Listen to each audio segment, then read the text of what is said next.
ஊரா அத்தனை பேரும் நீ அசிங்கமா இருக்கிற, நீ நல்லா இல்லை, நீ அழகா இல்லை, நீ உருப்பட மாட்ட, நீ இப்படி அப்படின்னு சொன்னாலும் நம்முடைய மனைவி நம்மளை பார்த்து உன்ன மாதிரி ஒரு ஆள் இல்லைப்பா அந்த உலகத்திலேயே, நீ தான் ரொம்ப சிறந்த ஆள்னு சொல்லிட்டா அவ்வளோதான். அவங்கள தான் நான் நம்புறேன். ஏன்னா என் கூட வாழ்நாள் முழுக்க கூட இருக்கிறவங்க. ஹலோ, இந்த உலக உறவுகளில் எல்லார காட்டிலும் நான் அதிகமாக நேசிக்கிறவர் அவர். உங்களுடைய வாழ்க்கை துணை தான் நீங்கள் உலக உறவுகளில் எல்லார காட்டிலும் அதிகமாக நேசிக்கிறவர். எப்படி ஆண்டவரை எல்லாத்த காட்டிலும் அதிகமாக நேசிக்கிறீங்க, அதனால தான் அவர் சொல்றது அவ்வளோ முக்கியமாக தெரியுது. அதனால தான் உங்கள் மனசாட்சியே தப்பா அவங்கள வழி நடத்தினா கூட இல்லை நான் அவரை நம்புறேன், ஏன்னா கர்த்தர் பெரியவராக இருக்கிறார், அவர் சொல்றதான் நம்ப போறேன்னு எடுத்துக்கிறீங்க இல்லையா? நீதிமான் இப்ப சொன்னாங்க இல்லையா? ஒரு காலத்தில் ஒருத்தர் சண்டைக்கு வந்துட்டாருன்ட்டு சட்டை படிச்சு கட்டிக்கிட்டு, அது எப்படி நீதிமான்னு சொல்லலாம், நம்மளாம் பாவிகள் அப்படின்னா. ஏன்னா நீதிமான்னு சொன்னது அவருக்கு அவ்வளோ கோபம். பைபிள் சொல்லுதியா நீதிமான்னா என்ன பண்றது? பைபிள் நம்மளை நீதிமான்னு சொல்லுது. அப்ப எனக்கே நான் நீதிமானான்றது சந்தேகமா இருக்குது. ஏன்னா எனக்குள்ள 1000 குறைகளை நானே பார்க்கிறேனே, நான் பர்ஃபெக்ட் கிடையாது. ஆனா வேதம் சொல்லுது நான் கிறிஸ்துவுக்குள்ள நீதிமானாய் இருக்கிறேன்.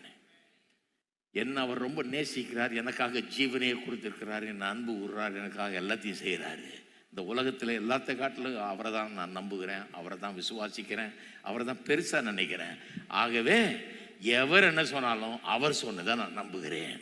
என் மனசாட்சியே இல்லை நீ தகுதி இல்லாதவன்னு சொன்னா கூட அவர் சொன்னதுனால அவரை நான் நம்புகிறேன். அதே மாதிரி தான் திருமணத்தில் எத்தனை பேர் சொன்னாலும் உங்களை பற்றி, எத்தனை பேர் உங்களை எப்படி விமர்சனம் பண்ணி இருந்தாலும், அந்த காலத்தில் வாத்தியாருங்க, மற்ற ஆளுங்க, நண்பர்கள், உங்கள் சொந்த பெற்றோர், நீங்களே கூட உங்களை கண்டம் பண்ணி பேசி உதவாதவன் அப்படி இப்படி மடையங்கடைன்னு உங்களை திட்டி இருந்தா கூட உங்கள் மனைவி உங்களை பார்த்து நீ உன்ன மாதிரி ஒரு பெரிய ஞானி கிடையாது, அறிவுள்ளவன் கிடையாது, உன்ன மாதிரி ஒரு யோகியம் கிடையாதுன்னு சொல்லிட்டா, நான் சொல்றேன் உங்களுடைய மைண்டே ரீப்ரோக்ராம் ஆகும்.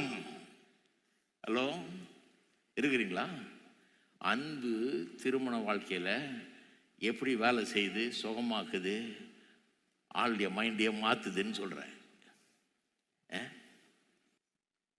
உங்களுடைய வாழ்க்கை துணை உங்கள்கிட்ட இருக்கிற நல்லதெல்லாம் பாராட்டி உங்களை உயர்த்தி பேசி உங்களை கொண்டாடினால், இதுவரைக்கும் நீங்கள் உங்களை பற்றி என்னதான் நினச்சிங்களோ அதையெல்லாம் நீங்கள் மாற்றிக்கொள்வதற்கு அது வழிவகுக்கிறது. ஏன் அப்படி வேலை செய்யுதுன்னா, எல்லா உறவுகளை காட்டிலும் இந்த திருமண உறவு தான் ரொம்ப நெருக்கமான உறவு.